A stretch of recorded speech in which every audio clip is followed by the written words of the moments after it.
Hey, I'm DC, host of Our Side Jive, and we are at the Outlaw Cider Company located in downtown Grapevine, Texas. And I am sitting next to the legendary, the original singer. He's also a songwriter and guitarist for Pantera. And he's still singing and songwriting. Yes, sir. How long has it been, Terry? At least an hour. Okay, let me have that side. Cheers. Yeah, absolutely. Let's get started on the right foot here. Okay. Well, I do appreciate Terry, flying all the way into Dallas-Fort Worth Airport just to see me. That's anything for the kids. Cause. That's classy. The kids. I mean, I heard he was a classy guy. I just didn't realize how classy till now. Yep. Well, how are you doing? I'm doing pretty good. Are you? Yeah. Life treating you well? Like better than I deserve. Really? Yeah. Have you ever heard of horseshoe? Like good luck, horseshoe? Oh, yeah, absolutely. Well, I was born with a golden horseshoe up my ass. So. Wow. Still there. Wow. Yeah. What? Deep breathing. Is that it? I think that's a secret. Yoga? I think, yeah. And now... That hot yoga. Some outlaw cider. I know you've been asked this hundreds of times, but for the benefit of my viewers, maybe the new ones that don't know, the history of Pantera like we do, could you go back, way back in the beginning, and just tell us how the band got born? Sure. I moved back to Texas, I don't know, about 80-ish. Okay. And there was a garage band at the end of my street. Okay. And within the first couple of days, I went and knocked on the door. And Tommy Bradford lived in this house, and he had a little band. And I joined the band immediately. I didn't have a guitar or an amp or anything. So I got a job at a fried chicken joint, bought a guitar and bought an amp, and then I quit. So we get a band together, and me and Tommy have a band with Donnie Hart is the singer. Right. Now, back in those days, the singer is the guy who owns a microphone and has a PA. Right. Okay. Right. So we start playing, and our drummer, his name was Doug. We'll look it up. Doug was in middle school, I think. Big dude. I think he went on to play professional football or something. I don't know. Okay. Tommy would know. So we wanted to play with maybe a more sophisticated drummer. Okay. Well, our school had the worst football team. They were awful. You were in Arlington, right? Bowie High School, original Jim Bowie with a knife. Yeah, right. But we had the best drum line. So our pep rallies kicked ass. And then we would literally go out to the field after the game, and our team would get their ass kicked. But the pep rallies were so badass. Awesome. And we had 4 drummers on the front. Now, I don't remember all their names, but they were super badass. And Vince was the best one. Yeah.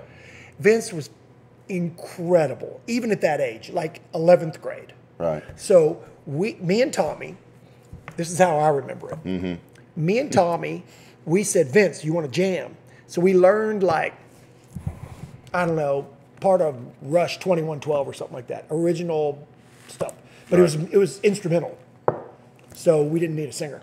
Yeah. So the 3 of us jammed at my house, and it was glorious. It was so awesome. So we said, Vinnie, we want to be in a band with you. And he said, well, you have to take my little brother.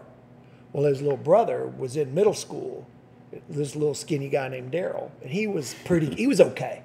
He was all right. So we didn't really want him. We wanted his brother. So Darrell was kind of a throw-in. That's how I remember it. So anyway, the deal was, well, we'll take your little brother if you'll take our singer. So we became a 5-piece. Oh, okay. 2 guitars, bass, drums, and a singer. And we started playing parties. And we started, playing at the skating rink or whatever. And we even rented out the high school auditoriums, and we did shows. And by then we were learning first Def Leppard album came out. I think we played Wasted, and we played April Wine, and we played stuff like that. Right. And it was awesome. Well, background to Vinnie Paul was his daddy was a recording engineer. and I had always wanted to write songs. So early on, we started going after school or in the evenings during the week when there was no one in the studio, we'd go in and write originals or record originals. So by the time we got out of high school, we recorded 20, 30, I don't know, a bunch of songs. Yeah. They were awful, but we were kids. We were 14, 15 years old. So about that time, I'm going to say 16. So I wanted to sing my own songs. And that's kind of when Donnie Hart, who's a singer around here, Donnie's in a killer Eagles tribute band around here, like a big one. Anyway. Desperado? I don't know. We'll chop this out. Okay. So anyway, but so that's how we went from 5-piece to 4-piece. I wanted to sing my own songs. So that's what we started doing. And we got on, at the time back then, there was a band called Savvies. And there was some other local bands. I don't know what they were called. But they had a little local radio show. And we got one of our songs on the radio. And it was awesome. And so we started playing. And then we thought, well, let's put out a record. Yeah. So we recorded an album. And that studio was in Pantego, right? Pantego Sound. Yeah. And so we get a band, and their dad agrees to be our manager. He bankrolled the whole thing. It wouldn't have happened as easily without him. He went with us, got us a Suburban, got us a trailer, got us a PA, ran sound for us. Wow. It was awesome. And so here we are. I believe we were 16. So Darrell must have been 14. And we started playing gigs. His dad got us gigs. And we'd sell records off the bandstand. So that first album, it's that style of music. Right. But then we do the second album. What's the second album called? Projects in the Jungle. Yeah. So by that time, we're evolving. More Van Halen, more Judas Priest, more Iron Maiden, stuff like that. So we're getting a little bit better. Right. And then about that time, we start changing our shows to where, because we could play anything. Those guys were really good. Vince, Darrell, and Rex. So Rex gets in the band before our senior year because Tommy, the bass player, my neighbor, right, he decided he didn't want to do it because he wanted to be a drum major for high school. So Tommy backed out on that. So it's the four of us. Rex was over at Sam Houston. And he was badass. Okay. So we get together, and that's how that happens. But we change our show. We start doing like 3 sets. First set is like whatever's popular at the moment. Kiss, Ozzy, whatever's on the radio. We play that stuff because it's girls dancing. Right.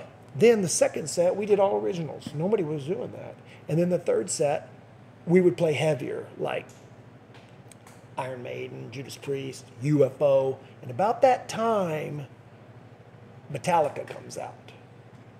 And then things are starting to go because Darrell meets James and Lars. They come in to stay in Arlington a couple of times and used to come in and hang out and jam with Darrell. And you know how earlier I said how we wanted Vince, and he wouldn't go without his brother. Right. Well, it's a package deal. Seems like that came up again. There was discussion with Metallica, and Darrell wasn't going anywhere without his brother. Maybe it wasn't Metallica, but I'm pretty sure it was Megadeth, and it was and so that's that's a different thing. We had opened for Megadeth. I don't know, whatever. Metallica. We saw Metallica's first tour out in Tyler, Texas. It was incredible. Cliff was amazing. Yeah. And so from that minute on, and they're hanging out with them. The blue Suburban has a Metallica cassette so every gig Metallica. Wow. So that's where that connection came in. And then we finally do the third record, I Am the Night. Right. Yep. And by that time we've gotten heavier and even more, and you can hear the influence of say Metallica and more intense heavy music. Right. So that's kind of where that was. So man, what a great opportunity to learn how to play your instrument and do shows from the very beginning. Yeah. Because we're playing 3, 4, 5 nights a week, 6 nights a week. And we're playing a circuit of the whole state of Texas. So, we might play Houston Tuesday through Sunday. And we might play 5, 6, 7 sets. You might be doing, say, 75 songs a night. The beauty of it was you got repetitions. I think that's why so many good musicians come out of Texas. There's places to play. Right. And you get to play a lot. Right. And you get so if you mess up, who cares? You got another 74 tunes to go. Right. Now the opposite of that, you move to LA, you play the Coconut Teaser, you get a 15-minute set. Yeah. If you mess up, Yeah. that was 2/3 of your. You're you know, done. it's all about presentation. Here it's about blood, Right. sweat, Right. you know, that kind of thing. Yeah. Heart. Yeah. So And something in live. the water in Arlington too. Yeah. Great musicians came out of Arlington Yeah. at that time. Yeah. I mean, incredible stuff. Yeah. Whereabouts did you guys live in Arlington? What neighborhood? I lived over there off Collins in Arkansas. I can't remember what it's called. Okay. And East Dar- Arlington, yeah. Yeah, and Darrell and them lived off basically right down the street off of Fielder. Oh, okay. I don't know what they're called. Yeah. So you guys, I went to high school there. yeah. So you guys just hung out? Well, not really before. Once we got that band together, we set up in their You're old. garage. It was every day. That's just what we wanted to do. Yeah.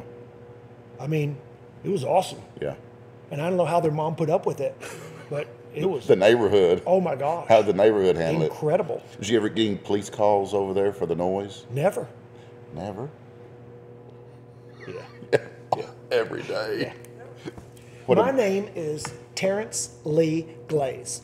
So when I started putting Terrence Lee on the back of records, I liked it because if someone came up and said, "Hey, Terrence," I would say, "Hey," and I knew I don't know this person. Oh, okay. It was Yeah. different, you know. Yeah. That's why. So if they call you, so your friends call you Terry or Terry Lee? Terry.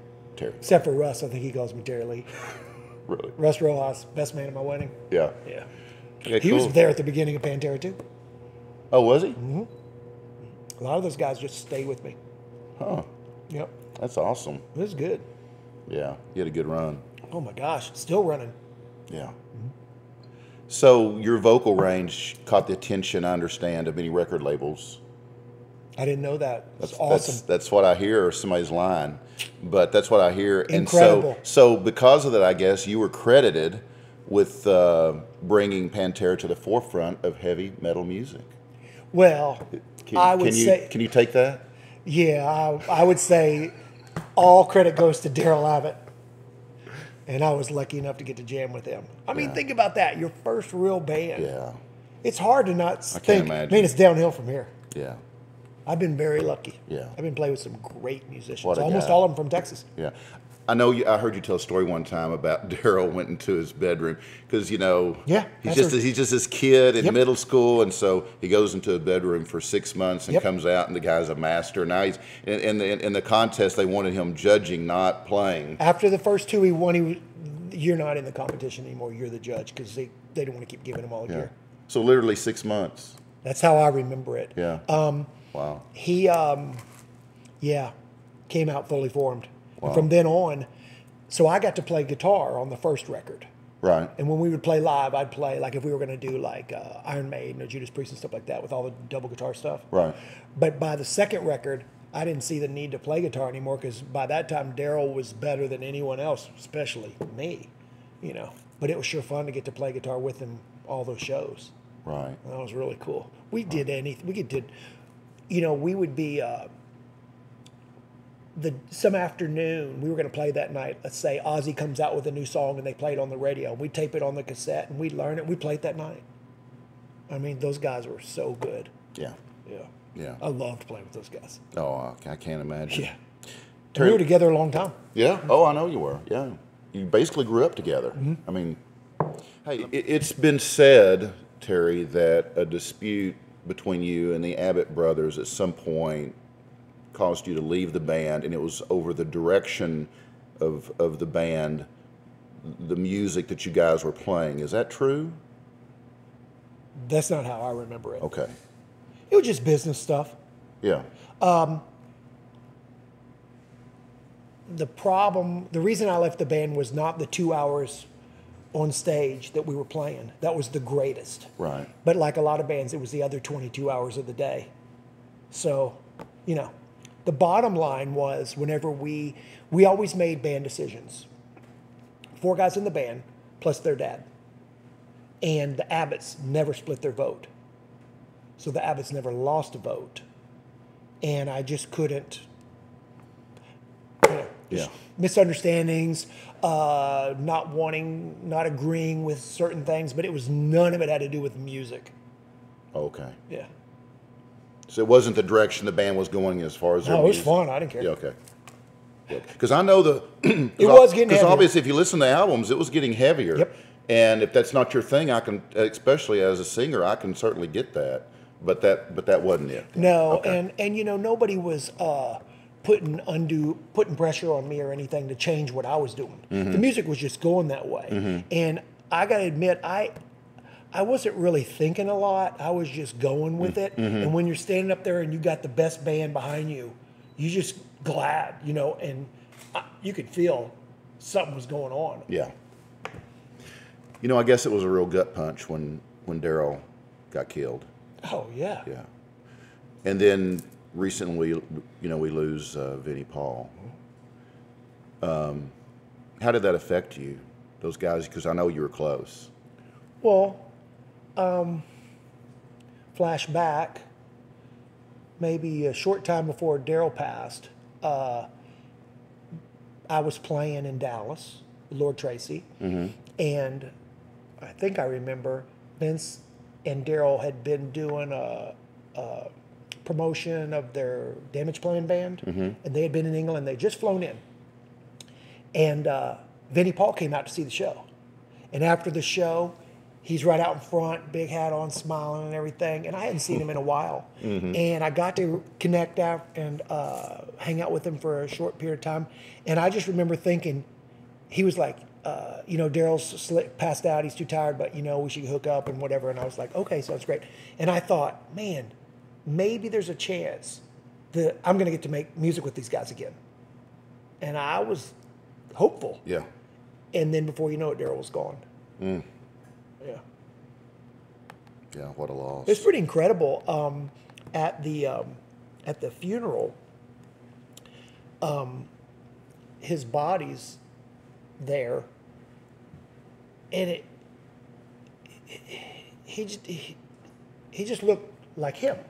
I mean, it wasn't horrible, or it wasn't, and it didn't really sink in for me.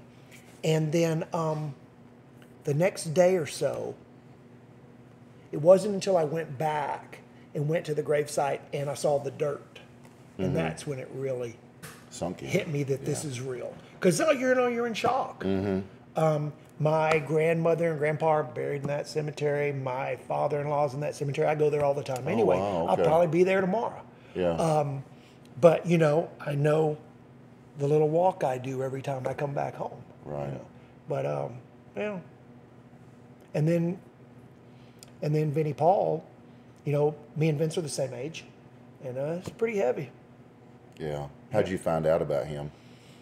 Something popped up on my phone, and the first thing I did was texted Rex, and he wrote back. He was like, confirmed, and I didn't know what to do. Yeah. I texted him and Grady and some of the other guys, and When was the last time you'd seen Vince? Darrell's funeral. Wow. Okay. Yeah. So the Abbott brothers were really tight. Yes. So like you said, every decision that was made, they're on the same page. Absolutely. Yeah.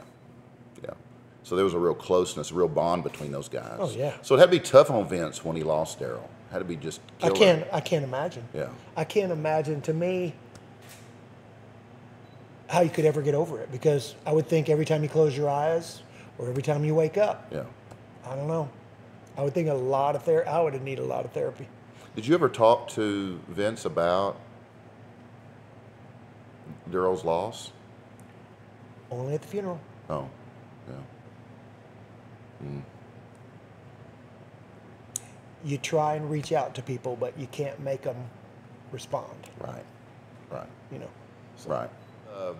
But I wouldn't be here without that, probably, without them. Yeah. Yeah. Right. That's true. Yeah. I'm thankful every day. Yeah. I think I've already shared my favorite Pantera era was the Cowboys from Hell album, and because you were there for the first 3 albums, right? Yeah. Okay, and you were the vocals on all 3, right? Yep. Okay, cool. Which is your favorite album? Probably Projects. Second one. Second one, yeah. Yeah. With the most awesome album cover. Yeah. With the, you know. Yeah. Yeah.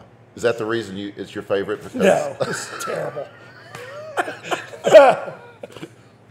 The first one is obviously the best. Yeah. Oh, yeah. That's classic. Oh, it is. Yeah. It really is. I mean, Yeah. I wish everyone could, know how awesome that is. How many of those songs did you write? I wrote, I don't know, some of them.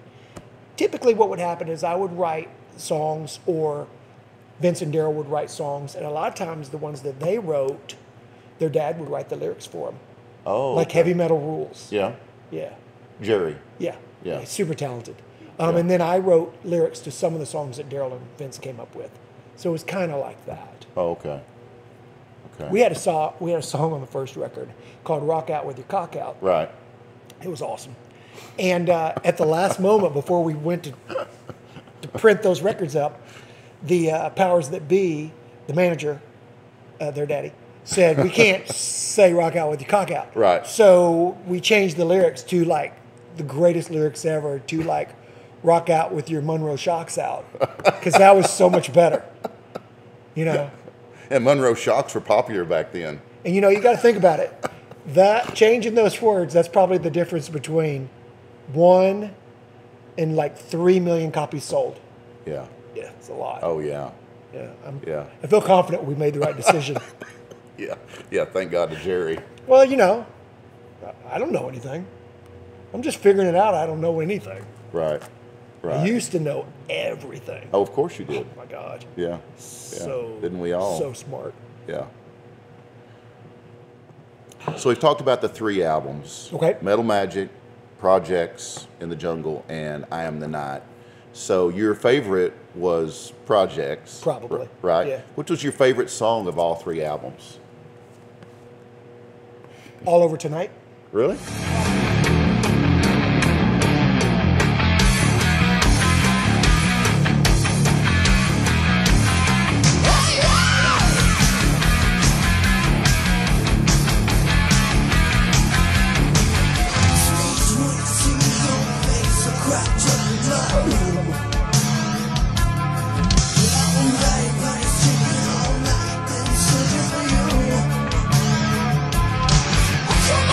Take it down!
I don't know. I just like it.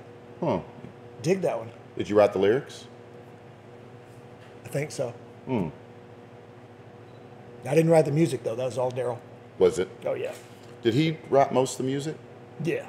Or was it Vince And Vince. Well, Darrell wrote all the riffs. Vince wasn't writing any melodies. He was just helping with the rhythmic part of it. But they were always, working on stuff. Yeah. We worked on stuff all the time. I like that song. Yeah. Yeah, What was your favorite memories of your Pantera days? Live shows. One of the coolest shows we ever did was Bronco Bowl.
opened up for a band called Taker. Yeah. They were some band I don't remember. I thought they were just, they had somebody with deep pockets rented out the Bronco Bowl and wanted to put on a rock show, and then they thought, well, we better get somebody who will help draw some tickets.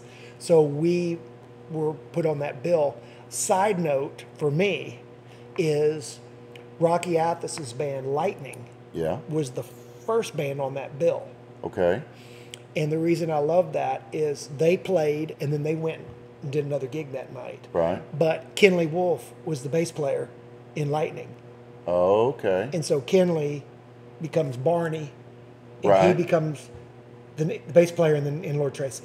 Oh, So I always okay. like to say, you know, that night you opened up for me. So Kenley was playing with Rocky. Yes.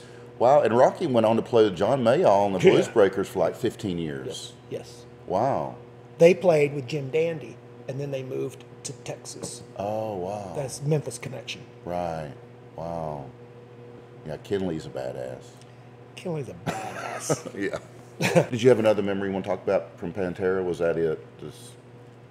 Just live shows, every live show. You know, the thing about those other three guys is I like to describe them as like professional wrestlers. Mm-hmm.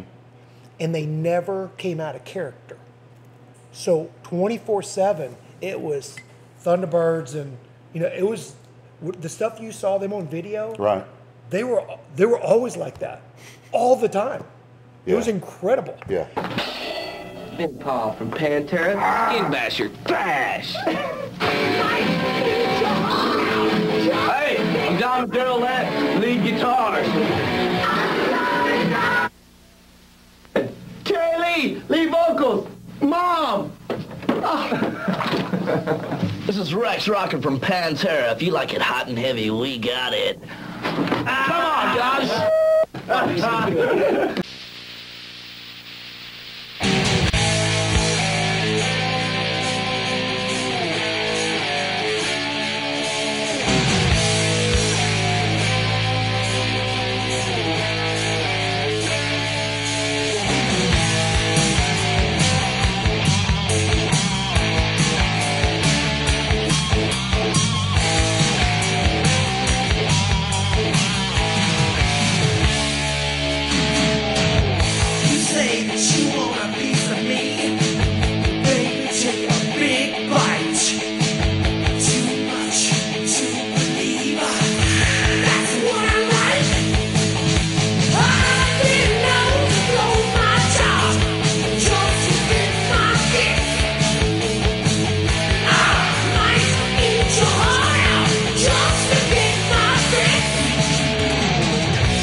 With my stick.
every time we played, it was wild.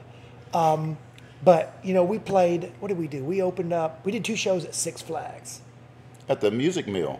One was inside that was super kick-ass, and then we played the outside one. And I remember us in our spandex, our spikes. Yeah. And it was 120 degrees outside. Yeah. And my perm. And, that amphitheater, yes. yeah. It was so heavy. What year was that? Do you remember? I don't know. 84? Yeah. I don't know. Packed. Yeah. Yeah. Well, that was your neighbor. That's where you guys, everybody knew you. I mean, the whole DFW, I mean, they was probably there. It was super cool. Yeah, absolutely. Yeah. Well, how did the name Pantera come up? Who created that? I think it was just a neighbor of Darrell's. It was a red sports car. Yeah. It sounded cool. Oh, okay. No thought behind it. Oh, okay. No, you know, we weren't trying to send a message. It just sounded cool. Okay. That's how I remember it. And remember, all these stories are the way I remember it. Right. So moving forward to 1986, you helped form Lord Tracy, right? Yes. So, last show with Pantera, maybe Wichita Falls, maybe. Okay. So, drive home. What am I going to do? You know what? I'm going to put together a kick-ass band because I don't know anything. So I'm going to call, first person I'm going to get Barney Wolf, Kenley Wolf. I'm going to call him and I'm going to get him. Because he's a badass. He's a badass.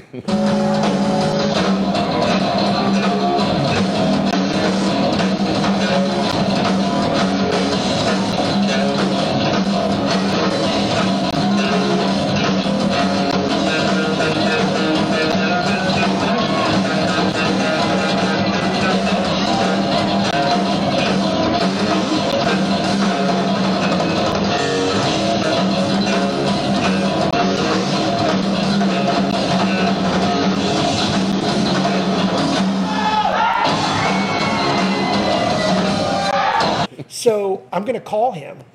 Before I can call him, the phone rings, and it's Jimmy Ruzidoff. And he says, hey, man, I got a band, me and Barney and Chris. You should come over and check us out. So they have a rehearsal hall.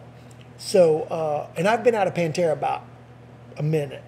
Oh, okay. Like no time. Right. So they said, you should come over to our rehearsal and check it out. And I said, well, okay, because I'm going to go over there and obviously I'm going to sweet talk Kenley and he's going to fall for it and I'm going to steal this bass player for my new super band. And I just came out of a band doing Metallica and stuff, you know, so Okay. nobody knows. They don't know, but my favorite band's Cheap Trick.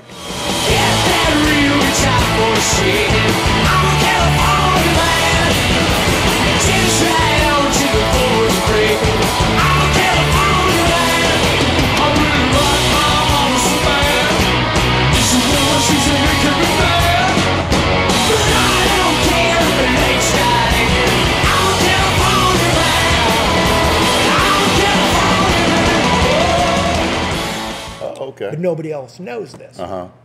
So they're playing, they got 3-piece band, and they're rocking out. And then they said, hey, you want to play California Man by Cheap Trick? And I'm like, yes. But they don't know what that means to me. Right. So we do it, and it's, you know, Awesome. I'm channeling it. Yeah. And I'm so happy. Yeah. Because, you know, and then they said, hey, we got a gig this weekend or next weekend in Memphis. You want to go play a gig? It's like, yes. And we do a gig, and by the end of the night, there's like, you want to join the band? I was like, yes. My whole plan, nothing worked the way I thought it was going to. Because they had you at Cheap Trick. Yes. So I'll go back to Cheap Trick. Now I understand why you wanted the link to my buddy Carlos. Yes. So when I was in middle school, in elementary school, I had my Kiss records. Mm-hmm. Okay? Oh, yeah. And I love Ace Frehley, who's going to come back around in this story too. Yeah. Well, I didn't know how to play guitar. I started playing piano, I think, when I was 12 or something like that. And I couldn't sit still, so I eventually moved to guitar. Couldn't sit still. Eventually, by the time I get to Pantera, I just want to be David Lee Roth and have a microphone and run around. That's kind of how it went. Right. But I'm standing on my chair in my bedroom with an acoustic guitar, air guitar, and To Kiss. But I'm not going to be Ace Frehley. I'm not going to be in Kiss. Okay? It's not going to happen. Then I want to say ninth grade. Some kid brings the first Van Halen record, vinyl, to school. And I hear Van Halen, and oh my, that changed the world. Yeah. But guess what? I'm not going to be Eddie Van Halen. Yeah. And no one else is either. Okay, so whatever. So then I go to a show when I lived in Baton Rouge, and Cheap Trick opens up for somebody. Bass player's got a broken leg. He's sitting on a flight case. They come out. Now, even farther behind, I used to play 2 Elvis records, my mom's records. I grew up 2 Elvis records, a Beatles record, and a Beach Boys record. Yeah. Elvis, Beach Boys, and the Beatles. That's what I grew up on. That's my DNA. That's my thing. Right. Add in some Buddy Holly and Little Richard. That's what I love. So I see Cheap Trick, which kind of sounds like Elvis and the Beatles. Mm-hmm. And I look on the vinyl, and Rick Nielsen writes the songs. Mm-hmm. And I'm like, I want to do that. And Robin sings like that. I was like, I could maybe do something like that. Mm-hmm. So from then on, Cheap Trick, that's why I do what I do, because of that band. Right. I have never met them. I don't think I want to, because every time I meet one of my musical heroes, they're just a dick. Except Ace, he was cool. But I've met several of them. Man, just a couple years ago, this one guy I love, I was like, man, he was such a dick. Yeah. So anyway, Yeah. that should tell you right there. Yeah. If you think I'm cool, don't come up and meet me. Yeah. Right. It's gonna be a You know letdown. many times I've heard this a number. You never want to meet your heroes because you might be disappointed. Well, you didn't have to be a dick. Yeah. But anyway, and then Right. years will come back around. But first tour, Lord Tracy, Ace Frehley. Come the whole circle. We toured Ace Frehley for, I don't know how long that was. Incredible. Wow. Incredible. Great guy. He was so wasted. Oh, was he? He was great, man. Yeah. My band was, we were young and we were full of it, and we wanted to smash everybody's face. It was a kick-ass time. That was what, 1990? Yeah. Yeah. Yeah. I know I'm scattered all over the place. That's okay. That's okay. We'll get back. All right, That's okay. fine. We want to. I like to hear the. I Oh, like to hear yeah. when you divert. Oh man, that's how my brain works. What's the significance of the name Lord Tracy? Where did that come from? Well, Pantera, we played one night. Matley's 2, maybe. Do you remember that? Matley's, this place. There was a club in Dallas. I remember we loaded in, and there was a chalk outline of a body. And I thought, ooh. So anyway, we were playing there.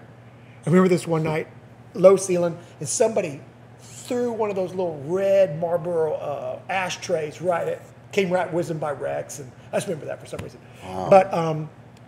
But this was before I had met them, and the 3 guys from future Lord Tracy, Jimmy and Kenley and Chris, were there. Mm-hmm. And I went up, I said, hey, got my spandex on, tarted up and everything. And I said, so y'all got a band, huh? It's cool. And they were like, yeah. I said, well, what's the name of your band?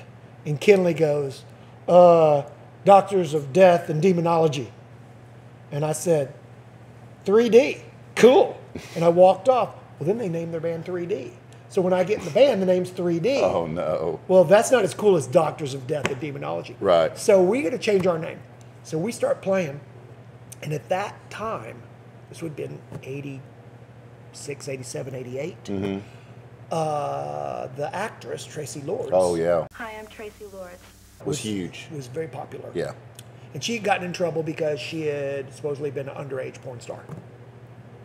That's what all that was about. Right. And that's why she was super popular. Right.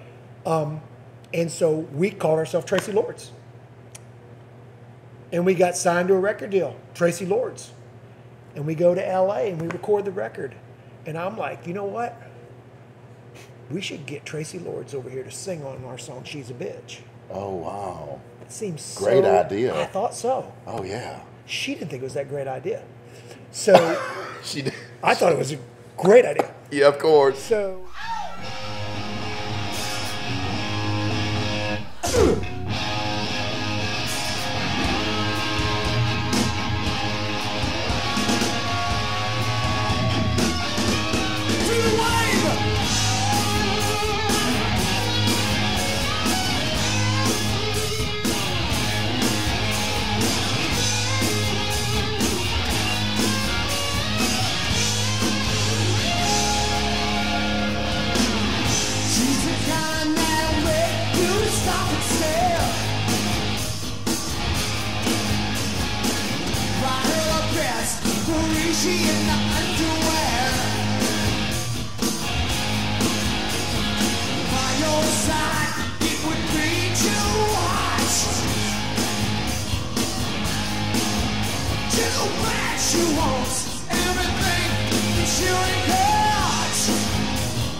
she's a bitch.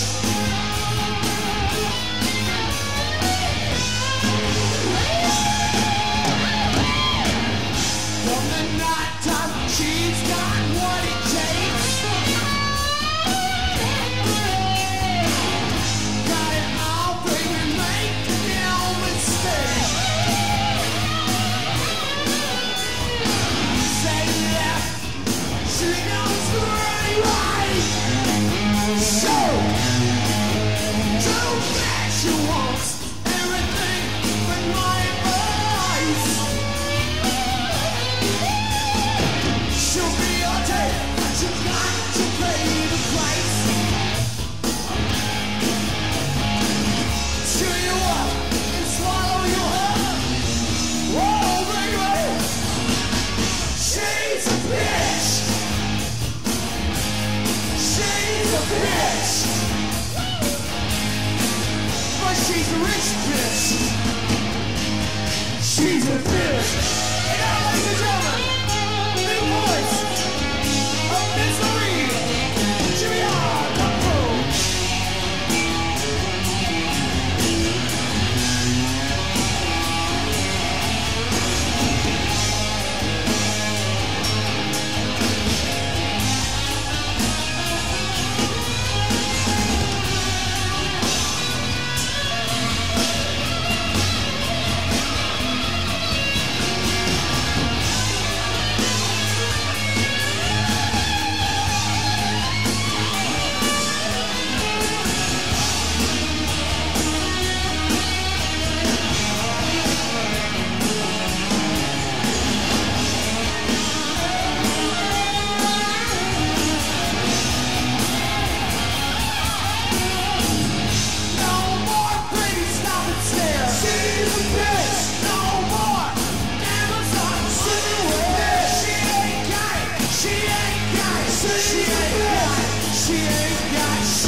She's a bitch, walking dead, stupid, stupid. She's a bitch. She's a bitch. She's a bitch. Black man, I want you to say she's a bitch. What is it? No. She ain't got shit. So I think she wanted to sing the whole song, and I was like, I should have let her. Oh, yeah. Well, yeah, I don't know. Egomaniac. Can't let anyone else have the spotlight. I should have let her sing it. Hell yeah. We would have been big. Oh, it's phenomenal. Tracy's backup band. That would have ramped you up big. Another mistake. Hey. So So you were Tracy Lord. yes, so we can't think of a name. Getting a name's going to be really hard. We're never going to come up with a name. We're in the studio. We got to come up with a name. We can't think of a name. Can't think of a name. My brother-in-law, Steve Ott, from Abbott, Texas, who loves Rush. He said something like, why don't you just turn it around, call Lord Tracy. And before I could say that's the dumbest, that's the greatest idea. And so that's where the name came from. Wow. So then as we toured, I would tell stories of how Lord Tracy was like a Mr. Rogers from England and was also in North Africa who did different things. And I would just, but it was really the obvious thing. So did Tracy ever want a piece of that first album? No, but here in another example of Ace Frehley Cheap Trick comebacks around the world. Yeah. Tracy Lords is a big actress still. Yeah. She's kicking ass. Yeah. Well, Barney was at a dinner like this year with a friend who works with Tracy Lords in L.A. Oh, okay. And they're having dinner. Right. And they're talking, and all of a sudden, Dale's phone rings, and it's Tracy Lords. And he goes, hey, we were just talking about you. I'm here with Kenley from Lord Tracy. Wow. We might need to cut this part out. She's still not happy. Oh, really? Yeah, and we love her. So I'd like to say right now, I'd like to reach out from all the Lord Tracy family and just say there was nothing but love coming from Lord Tracy. Tracy Lords. Just saying. How's that Outlaw Cider? Kick ass. Isn't it? It's all I can do to have control. That's right. Outlaw Cider, Grapevine, Texas. Oh man, this next question. Oh, This popped up on the internet. You're not supposed to read ahead. Sorry. Come on, Terry. So Okay. Yeah. Okay. I never. this was on the internet yesterday on the Lord Tracy page. Really? I'd never heard Piranha. Yeah. I'd never heard it. And so, so I'm listening to your stuff. I'm listening to stuff, especially stuff I never had heard. Okay. And I hear Piranha, right? Right. Deaf Gods of Babylon album. That album cracked me up. But this song, with you on there, that was your voice, right? Mm-hmm. This is a song about a fish, and fish are bad. So I can't remember who originally. Some heavy band had a song called Piranha. I don't remember. I never heard it. There is one. Oh, okay. Well, I just came out of Pantera. Yeah. Okay. Yeah. Right. Heavy. Right. Serious. Right. Serious people. Yeah. And everybody else was serious people. Yeah. And I possibly was maybe making fun of some other people. Oh, okay. Certainly possible. Yeah. Okay. I get it now. Because fish are bad, but Yeah. they're not that bad. That was hilarious. So that was the idea. It was a lot of fun, though. Oh, that was hilarious. The idea was to put, amazing musicians playing that, Yeah. This is a song about a fish, and fish are bad! Bad! This is a song about a fish, and fish are bad. They are bad. I love that. Yeah, I did too. Can we do that together? Hell yeah. Let's do it right now. You ready? All right. Let's go. Okay. Go. This is a song about fish, and fish are bad. Bad! Bad! This is a song about a fish, and fish are bad!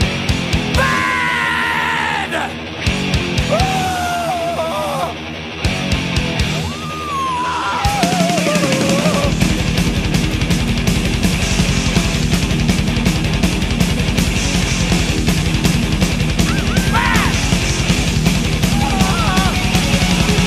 Swimming in the deep blue sea. He's after you, he's after me. He'll eat you up, oh yes he will. 'Cause he's a bad fish.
I love that. So we were doing that record. Oh my God. We were doing that record in the in L.A.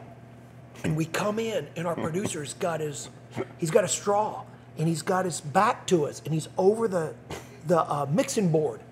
And we were like, oh no. And then all of a sudden, you hear the bubbles at the end of the record. He had a microphone in a Star Cup, and he was blowing bubbles and recording. So it turns out he wasn't doing blow. Yeah. He was recording bubbles for our hit. Isn't that awesome? Because he would go that extra step. Yeah. Mark he's a Dodson. Team player. Greatest ever. Team player. Mark Dodson. Is he still around? Yeah, he's great. England. Yeah. Yeah. Cool. Awesome, man. Cool. I love that song. It's so different than the stuff that you were doing with Pantera. Oh, we weren't doing that at Pantera. No, but you know, it was good rock and roll, but it was light. It was lighter. There was a lot of comedy. I thought a lot of humor in that album. Thanks. No, I meant that in a good way. Yeah. Yeah. It just nobody else got it until about 8 or 9 years later. Really? Yeah. Oh yeah. No. Yeah. When I heard it, I was all over it. It was Thanks. hilarious.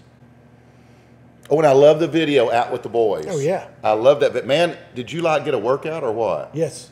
I bet that wore you. How many takes did y'all do? So we're going to shoot that video. It was awesome.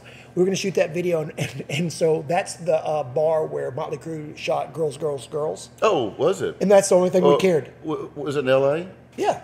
Okay. Yeah. Okay.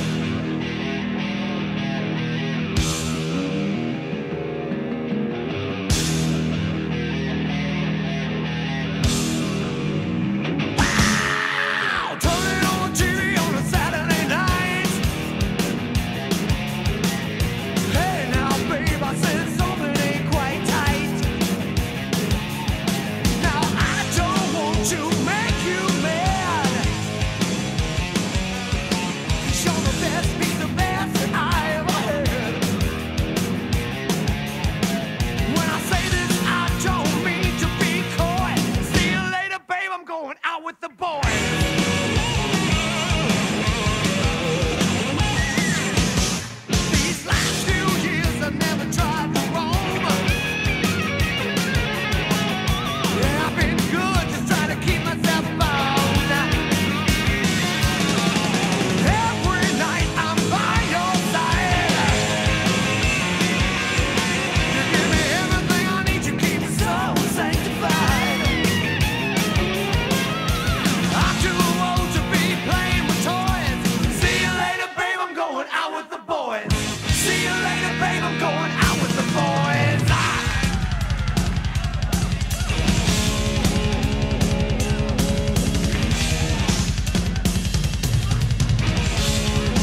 We were out there doing the record, and we did that. And they hired a whole bunch of, all those girls were just hired models. Right. And the shoot was, I don't know, 13, 14 hours. It was awesome.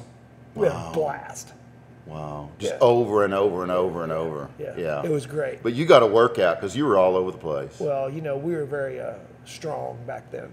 Still strong, though. Yeah. Like bull. I'm just saying. Yeah, you were a little bit younger. Way younger. Yeah. How old were you when you did that video? 1989, so 25? Late 20s, 24, 25. Yeah. Cool. Yeah, I love the video. Love the Me too. song, but the video was really Jimmy good. wrote that song. Jimmy Roostoff. Oh, really? Yeah. Yeah. Killer song. What's he do now? Jimmy lives in the South, and Okay. he plays rock and roll, and he still Kicks ass. We did a show. Lord Tracy got back and did a show earlier this year. So there's a bar in Memphis where they grew up. It's called the Stage Stop. And this lady, Nita Macris, owned the bar for maybe 40 years or something like that. So Kenley was raised there, and they came through there. And that's where we got signed. Lord Tracy got the record deal at that bar. That's where we got discovered, which was a miracle. Okay. Wow. So then years later, this year, she was going to retire. And she said, will y'all come back and play the bar one more time? And we said, yeah. So we came back, and everybody showed up, and we did a Friday and Saturday earlier this year. Oh, and, that's awesome. Us four, and it was incredible. Because for that moment in time, we somehow, it was amazing. Yeah. Great show. God, been great to see that. Barbecue, rock and roll, Elvis, some good shit. God. So, yeah, that's right, because you're the only outsider, because those three guys were from Tennessee, right? Yep. Yeah. Yep. Yeah. Yep. And they all let moved, that. They moved to Dallas. They accepted that Texan. Yep. Yep. That's awesome. Lucky for me. So the bassist in Lord Tracy was Barney, Yep. better known as Kenley Wolf to most. So how was it playing with that guy? Just a badass. The same intensity as playing with Darrell, just bass player. Yeah. It was like soulful Billy Sheehan. Yeah. To me. Yeah. Oh. To me. Yeah. I saw. I love Billy Sheehan, but Barney's my favorite bass player on the whole planet. Really? Yes. I saw a video of, and God, I wish I'd have been there. Basement Reunion 5 at Trees back in April, I don't know, 2013. He did a Eruption bass solo. Yes. Oh my God.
It was so freaking badass. I was playing there with Barney in 76, Brian Harrison, Taz Bentley, and Billy Sheehan got up and jammed with us. There's a video of that on YouTube. We did some Really? UFO song. It Oh, was so I missed that badass. one. We'll have to look it up. It was Yeah, badass. absolutely. Barney and Billy Sheehan. Wow. That was so cool. Yeah, what UFO. One of my Yeah, favorites. that's freaking awesome.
caused the breakup of Lord Tracy?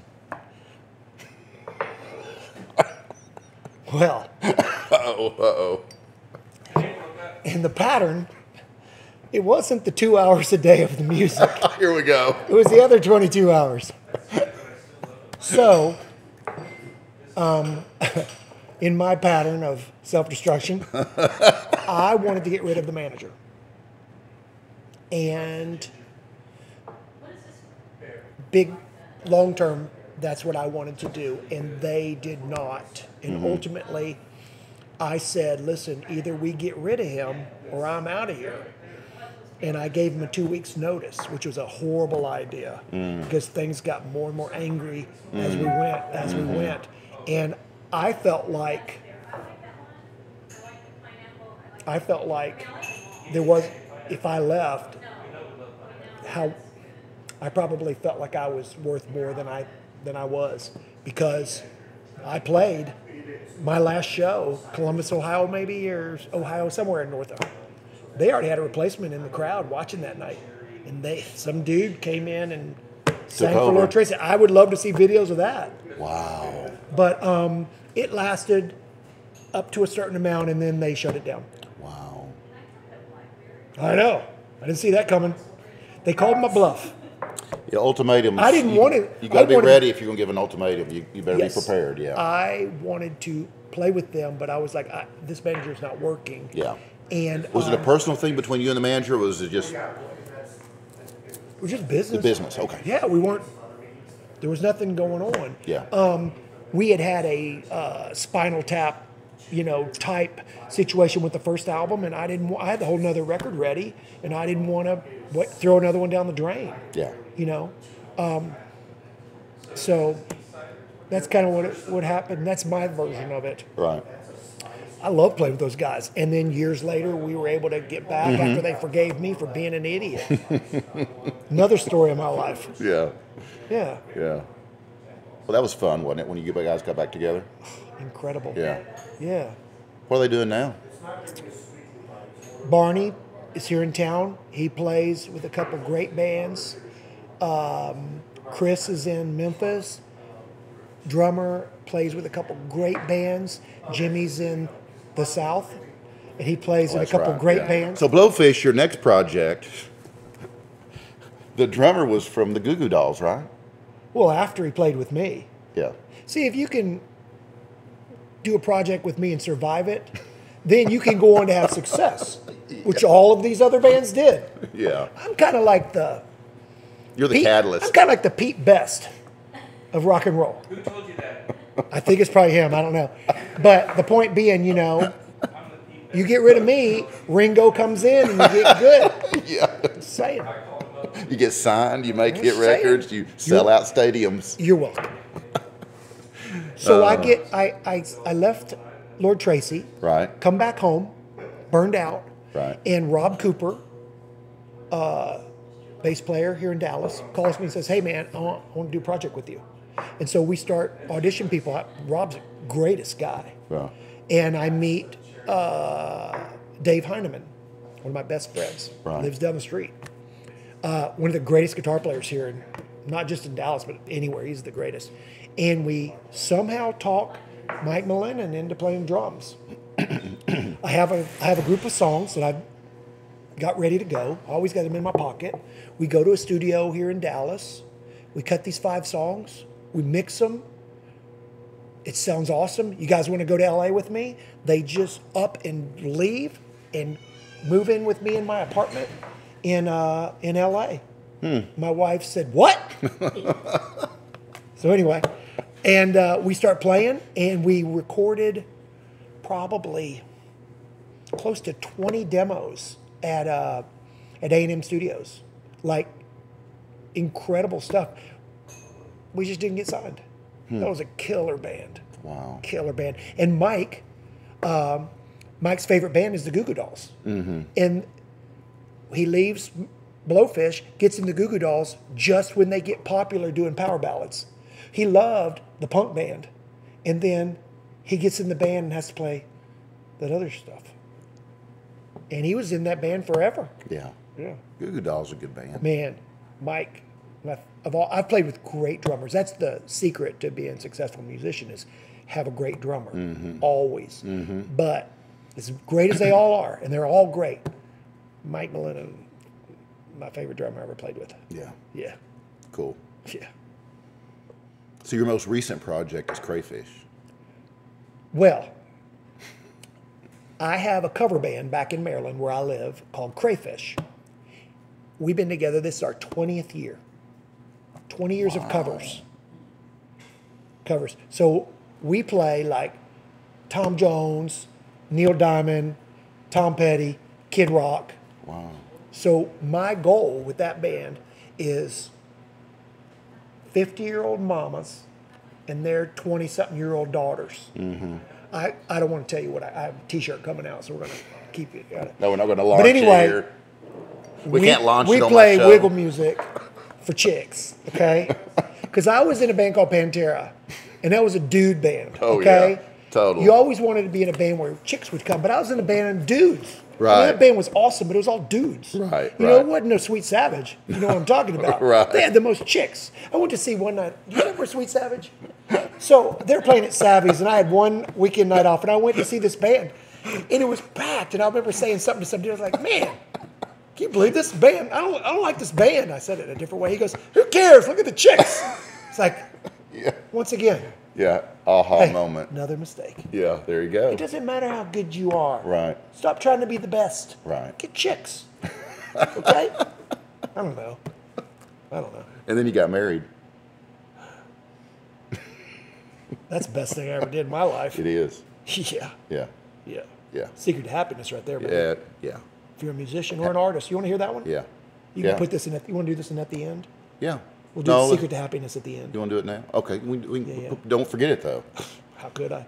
Okay. What were we talking about? We were talking about Crayfish. Oh, so 20 years of covers.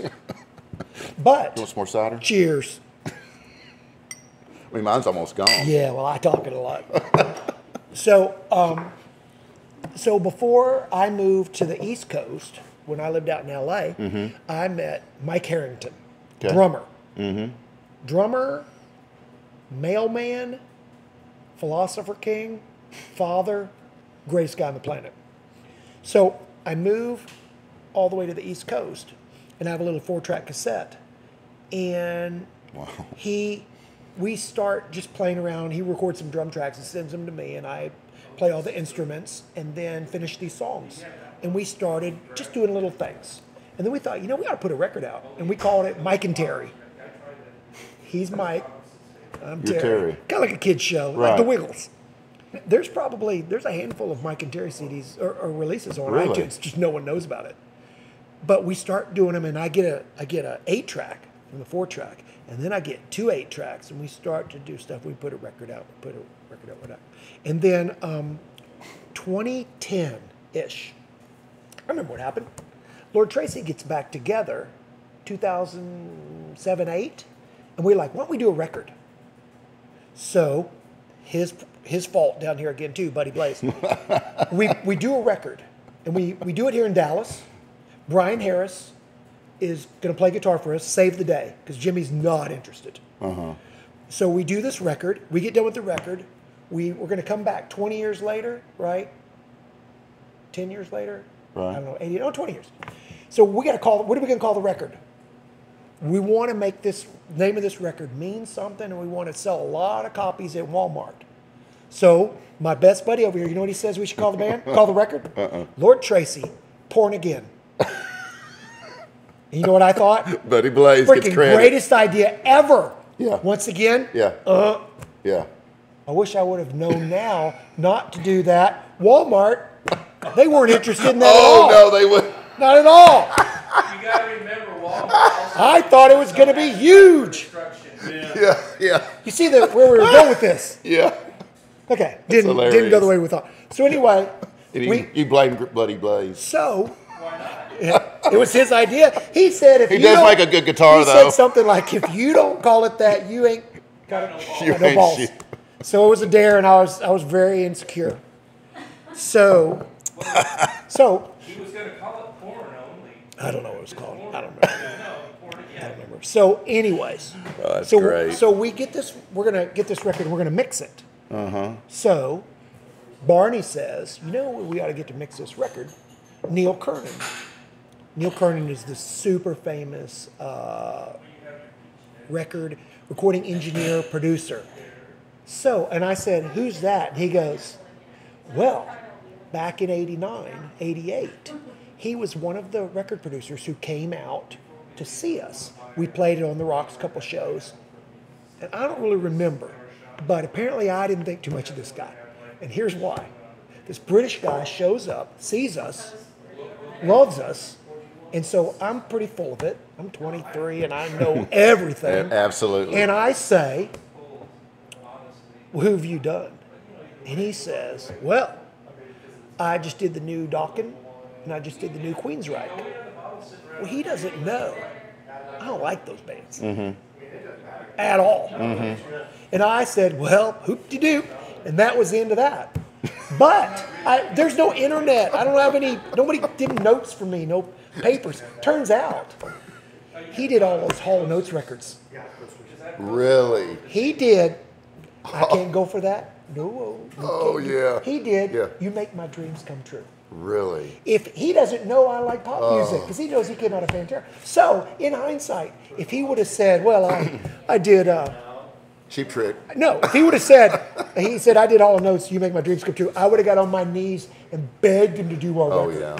He did like Queen and Sex Pistols and... Wow. Because I don't know, because I know everything. Right. So, years later, Neil does a record out in El Paso for American Fuse, the local rock and roll band that Barney's playing. Yeah. And so Barney and Neil says, you know, I really want to do that record. And Barney's like, oh. So then he says, we should call Neil. So Barney and I fly to Chicago for a week, an incredible week. Neil mixes our record. And now I've become friends with Neil because Neil says, you know, you guys are the only band that I ever want to do that told me no. And I said, well, you should have said you did Hall & Oates. Yeah, really? So we're in Chicago, and Neil says, well, what else are you doing? And I said, well, I got this thing with Mike Harrington.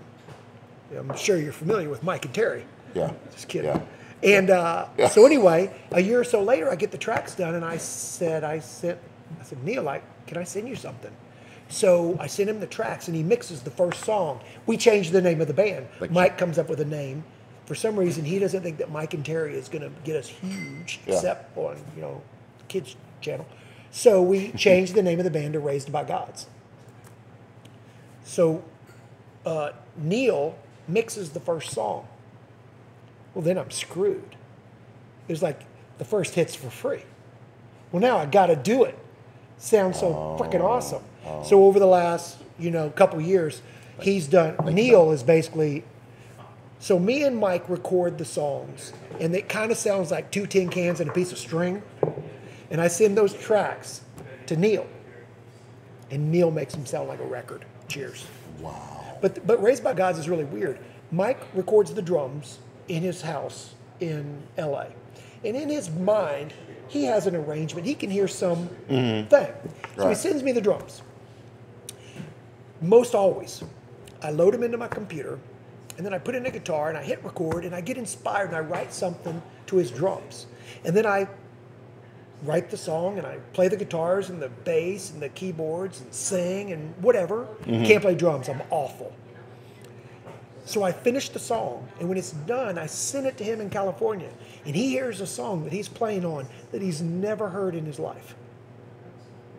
That's basically how Raised by Gods works. Wow. Every now and then, I will make a little click track demo of a song, and I'll send it to him. But there's a song on the most recent Raised by Gods record called Red Dress Woman. I wouldn't have wrote that if Mike wouldn't have sent me the drums. That's where I got inspired. Even though not only are we never at the same location when we jam, we're never even in the same time zone. Wow.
Isn't that crazy? Incredible. That is my most favorite thing I do of everything I do. Raised by Gods.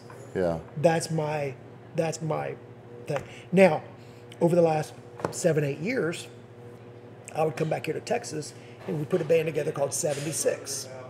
That's me and Barney, Kenley Wolf on bass, Right. Brian Harris on guitar, and Taz Bentley on drums. And the whole purpose of that band was so I could play Raised by God songs with a real band. Right. Because I don't have a band. It's not a band. Right. And so that's where 76 kind of came to be, was so I could have an outlet to play those songs, because I very rarely get to see Mike. I think I saw him last, I don't remember what it was, last December. I flew in on a Monday, went and saw him, and that night, when I went back to Pasadena, that night was when all those fires kicked in. And remember right before Christmas, when CNN, all that? Yeah. That was the night I was there. Wow. It wasn't me. I don't smoke. I don't. Yeah. Yeah. Wow. That was Shaggy, wasn't it? Yeah. It wasn't me. Yeah. Okay, go ahead. Yeah. That is awesome. You know, isn't it amazing what you can do now with the technology that we have that you couldn't do back in the 70s and 80s? On this little thing here, Yeah. we could record a song, Yeah. do the artwork, Yeah. shoot a video, and upload it all from this bar, Yeah. and never miss our drink. Yeah. Incredible. We should do It that when is. we're done. We can. Let's We got do a it. photographer over there. Yeah, let's do it. Remember when the spaceship flew to the moon? It's incredible. Oh, buddy, he's always got a great idea, doesn't he? You know what? Whatever he says, I'm in. I know. I'm He's all a in. great guy. So tell me about some of the bands that you've opened for. Pat Travers. Pat Travis. Love Pat Travers. Yeah. But never with Pat Thrall. After Hmm. Pat Thrall. That's my favorite. Hughes Thrall. Love that album. Look that one up. Okay. That's a good one. Yeah. I love Pat Thrall. That Really? was on the live, the Boom Boom, you know, that one, Right. and Crash and Burn. Right. Those two records. Oh, Right. so good. Now, kiddo, I'm ready to go. If I find a boy, don't you know? If I get her in my sight, boom, boom, what is it?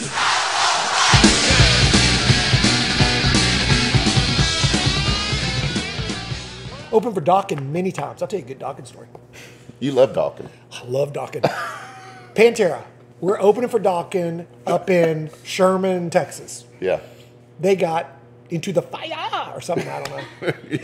And so we get there in the afternoon, and there's this dude up there, the guitar tech, who's just wailing away.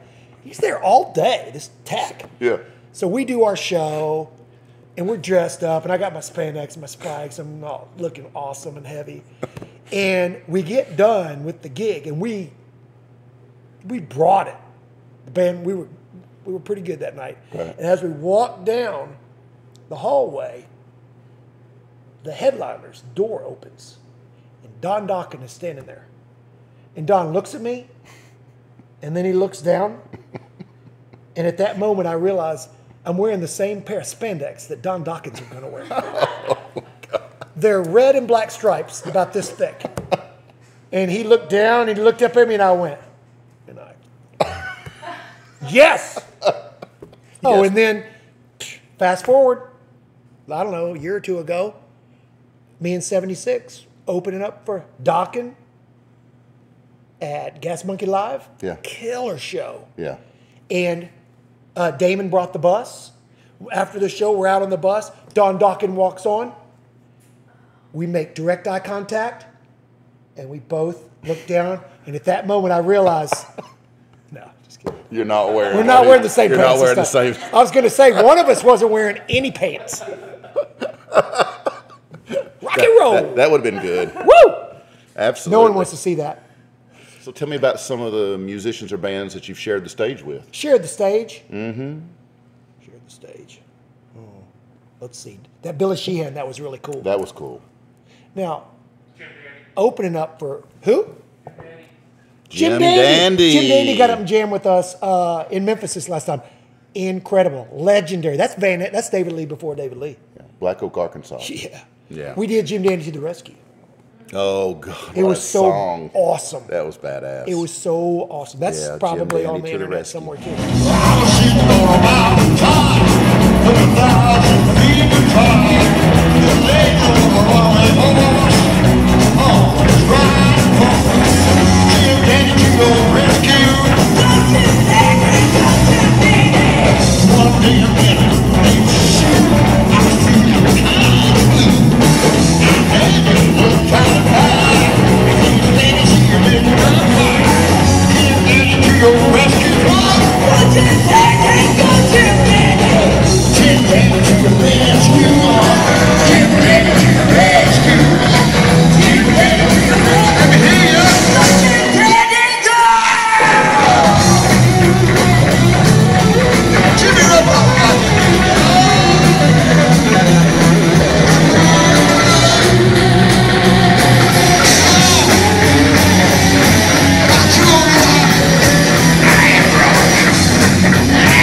Ace Frehley. He's feeding me lines. Yeah. But I never got to jam with Ace. I wish I would have. Oh, you didn't? I wish I would have. I wish I would have. Yeah. I should have. Still talk to him? I wish. You have a cell number? No, I love Ace. No, Yeah. I love Ace. Yeah. Oh, Well, he's still we did. He's still playing. When I lived in LA before I moved here, me and Blowfish, we played a show at FM station, and we opened up for a Kiss tribute band or something like that. And I'm so smart. Gene and Paul were right over there. This was with Dave Heineman, and we played Rocket Ride. And I remember going, we're going to do a Kiss song, but this is an Ace song because he was the best or something like that. Another backstory. Here comes a lot of people don't know this one. We, Blowfish, we took masks and made Kiss masks and cut the mouths out. And we learned Rock and Roll Over. And it was some night during the week. And we went down to Cantor's Deli in the deli. And we set up. And the four of us, and Buddy was there, and my wife was there, and Joyce was there, and I think no one else was there. The owner was there because he didn't like it. And we played Rock and Roll Over, the whole record. No way. Front to back. Except one song. There was one song that we didn't like. So we didn't do that. But what we would do is, if whoever sang that song, we would swap the masks. And Mike Mullennan sang Hard Luck Woman. Did he? And a tear came down my eye. But it was behind the mask, so you couldn't really tell. Yeah, Hard Luck Woman. He said it was sweat that It was so great. Wow. And we did Dr. Love. Wow. And then we came Dr. Love. And then we came back here after that, and we opened up for Ugly Kid Joe. And we wore the masks and we played Dr. Love. And we opened, and when they pulled that curtain, I felt sorry for Ugly Kid Joe. Because we Blew him brought. away. Oh my God. Yeah. Because what are you going to do after that? Right. Nothing. Right. Nothing. Wow. That's That really happened. cool. I got a bootleg of that show. Got Do the you bootleg, really? The bootleg. It's on VHS. That would be Rock and Roll Under, is what we called it. Yeah. Well, there is a tribute around here called Rock and Roll Under, isn't there? Well, let me just tell you. Over. No, let me just tell you this. You stick around me enough, you will find out that I was just way too ahead of my time. I believe it. Well, I don't know. You're one of the smartest. I will tell you this, Terry. You're one of the smartest guys I've ever known. Well, I'm definitely the luckiest guy you've ever met. I'll tell you that. Cheers to that. I'm going to throw out some words, and I want you to tell me the first thing that comes to your mind, okay? It could be a word, it could be a statement. This was in the third Daniel Craig, James Bond. Yeah. Yeah, I love that one. Yeah. Remember when he says, what's the name of that movie? Remember when M dies? He goes back to his childhood place? I hated James Bond. Shut up. No, I really We can't be did. friends It sucked. anymore. I'm sorry. We cannot be friends. I don't like James Bond. It's, What? It's totally overrated. What? Stop. I like Die Hard. Well, I like Die Hard too.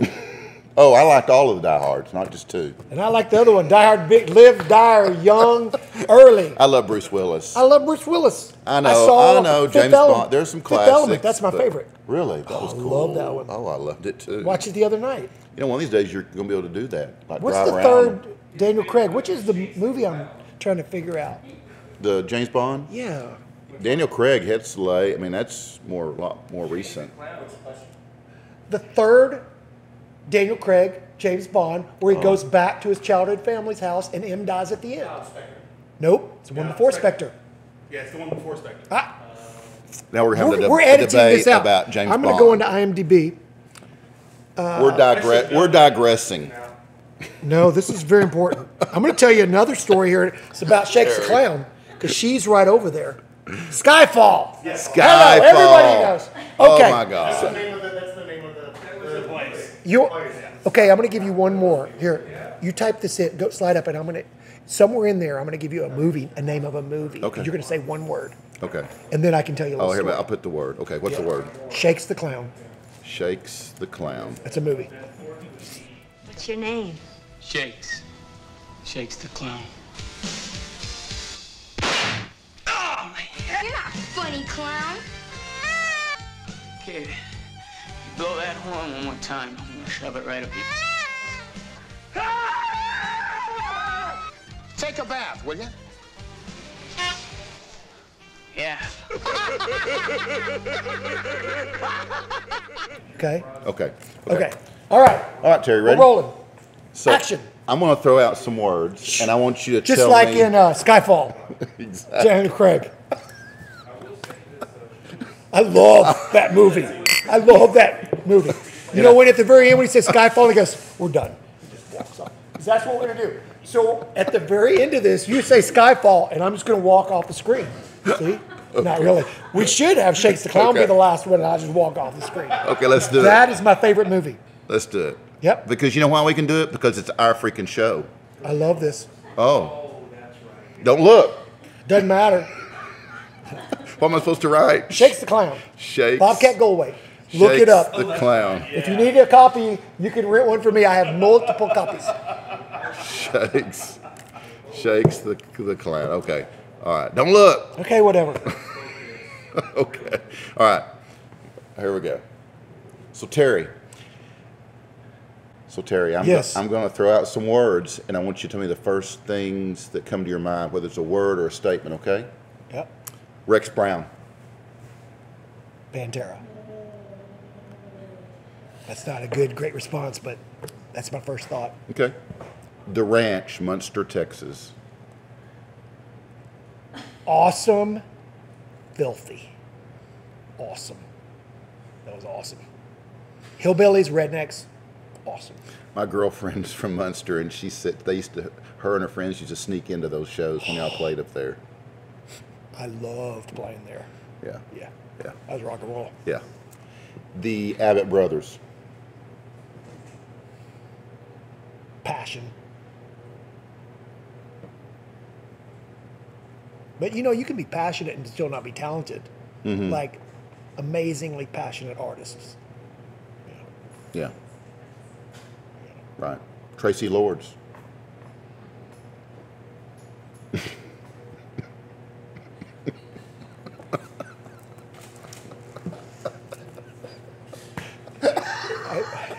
I'm not. Donnie Hart. Donnie Hart. First original Pantera vocalist.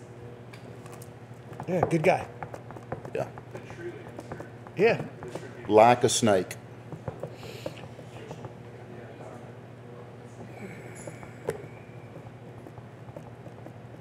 Guitar riff. I just had a cool riff. And that's where the song came from. I think I grabbed the guitar and I accidentally played something wrong, and it was so cool, and that's where it came from. Really? A happy accident. Oh, cool. Yeah. And the words were just words. Yeah. Yeah. No. It's not like meaning. Springsteen. Right. You know, Right. love Springsteen, but it's, there's not a lot of Right. going on there. I just wanted to rock. Right. Turn up real loud. It's a good song. Oh, thanks, man. Yeah. Yeah. your Dave most- Heineman. Dave Heineman. So I recorded Like a Snake back at my place, and my drummer from Crayfish, Jimmy Marcos, is the drummer. Okay. So we recorded those 2 tracks. Then I sent technology, hit a button, sent the track to Dallas, and Kenley played bass on it and sent it back to me. And then I sent the tracks to Dave Heineman, the guitar player for Blowfish, who lives down the street. And I said, will you please record a guitar solo for this song? Mm-hmm. He goes, yeah. So he sets up a microphone, he sticks an amp in his closet, and cuts the track. And then he sends me the track. He hits a button, and it magically comes through the interweb. So I hear it. And I said, hey, man, that's really, that's pretty good. But, do you think you could maybe cut it me another one with a different kind of... He goes, man, I already put my stuff away, and I'm going to have dinner. So I'm guessing that's a no. So the track sounded like... But when we sent it to Neil Kernan, he's the reason it sounds like that. He fixed it, Because yeah. we made that in his closet. Wow. Yep. Damn. I In know. a closet. He stuck his amp in the closet and put a... Neil Kernan's really good. He's awesome. You make my dreams come true. Yeah. Wow. favorite. Wow. Neil Kernan. Okay, here's another one. All right. Spandex.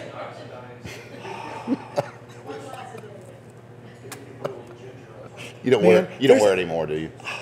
There's that scene in Wedding Singer? Adam Sandler? Yeah. Remember when the girl comes back and she's like, well, I love old Robbie.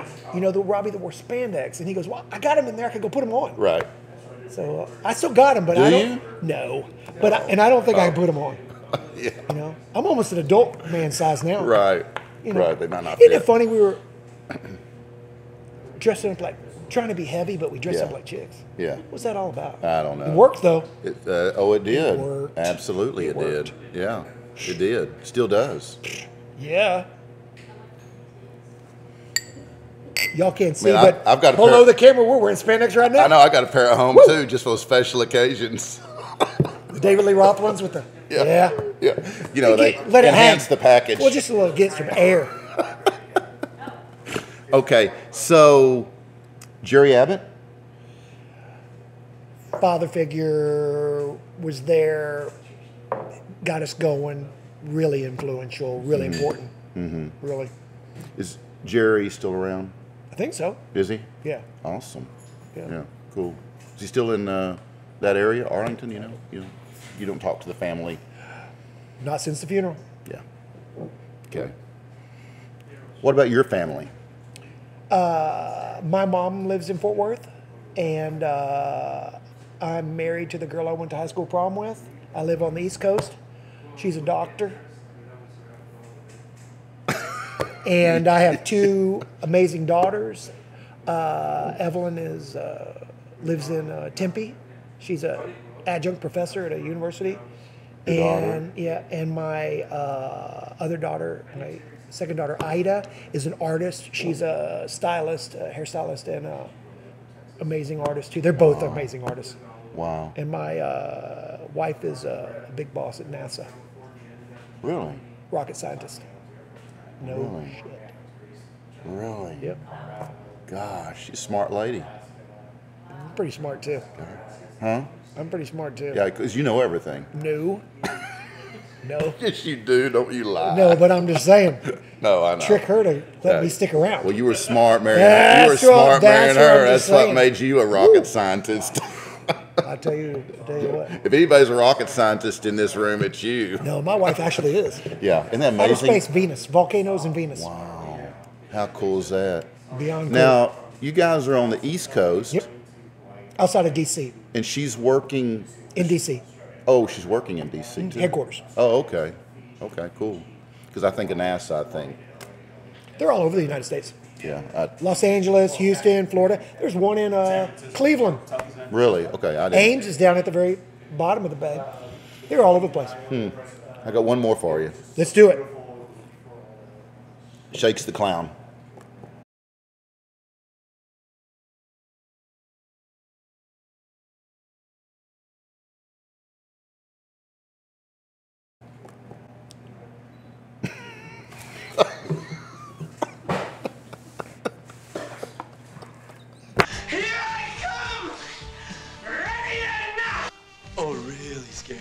Guys like that, you know? You give clowns a bad name. What a morning. Shakes the Clown. Had enough?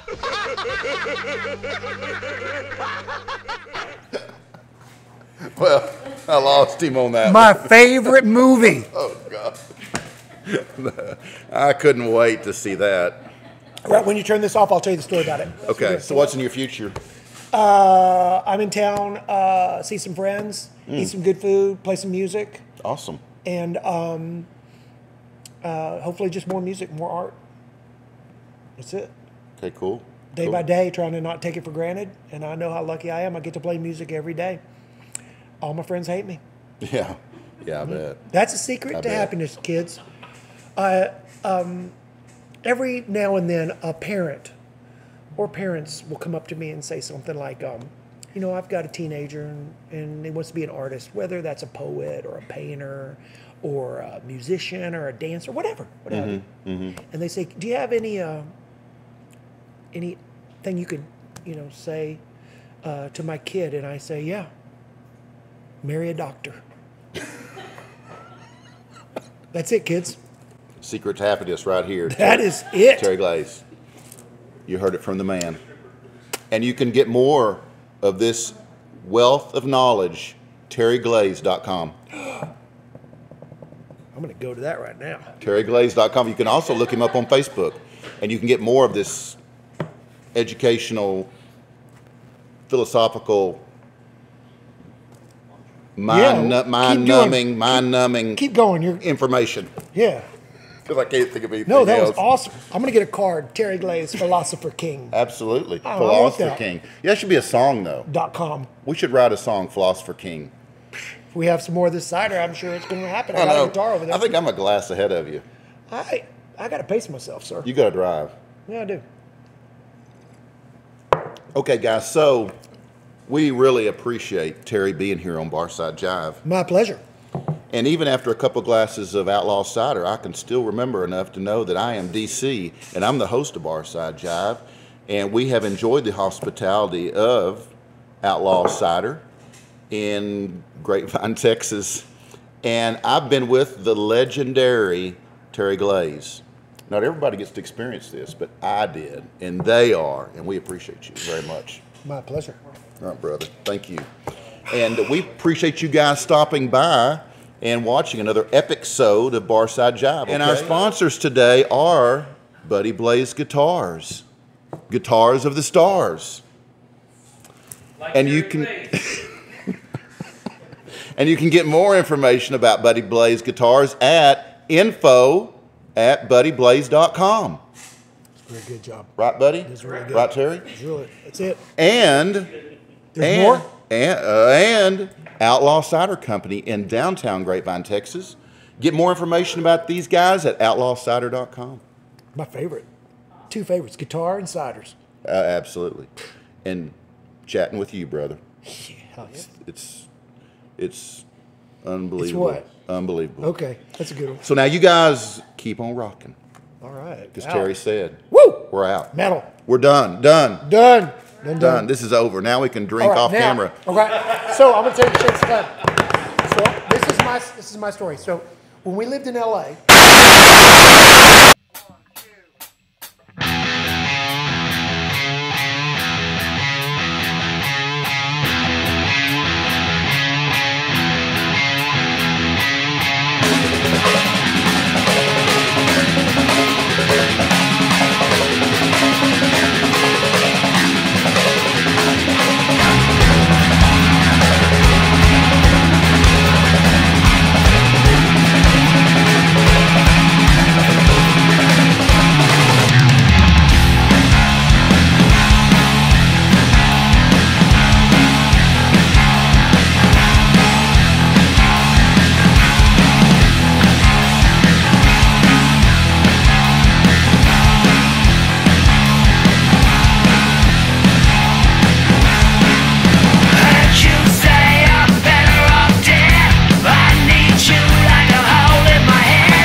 Buddy Blaze Guitars. And our sponsors today are Buddy Blaze. That cider's starting to take effect. And good, let it rip. And our sponsors today are Buddy Blaze Guitars. Guitars of the Stars. You should do that one more time. You almost got it. Info. And our sponsors today are Buddy Blaze Guitars, the Guitars of the Stars. And you can find more information about Buddy Blaze Guitars at info@buddyblaziguitars.com.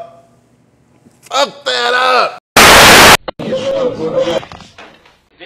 This is documented. Your mother, your sister, your better and your brother, your little with your baby pocket underneath the cover. Since you got sex, it's rocking to your face. I love it when you give me, sing to the face.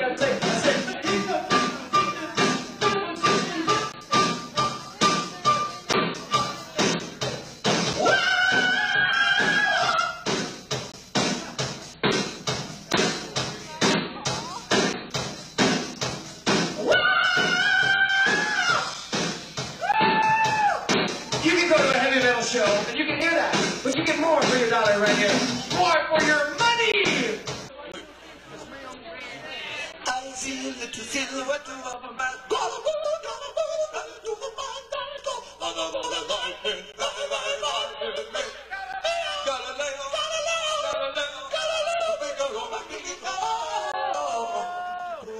Nobody loves me.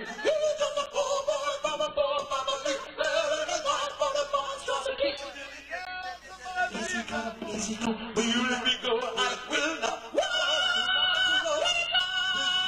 We will not let you go. We will not let you go. We will not let you go. We will not let you go. We will not let you go. Let me go.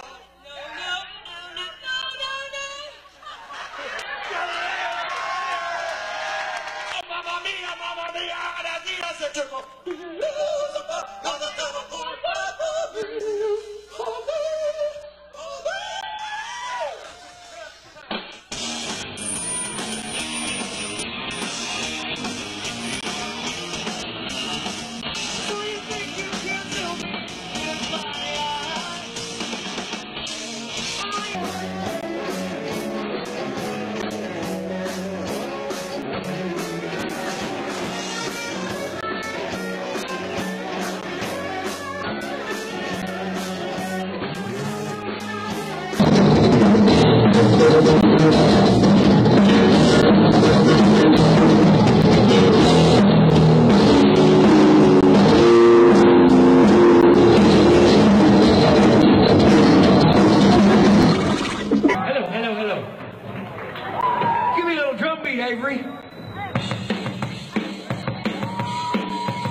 This would be a great movie someday.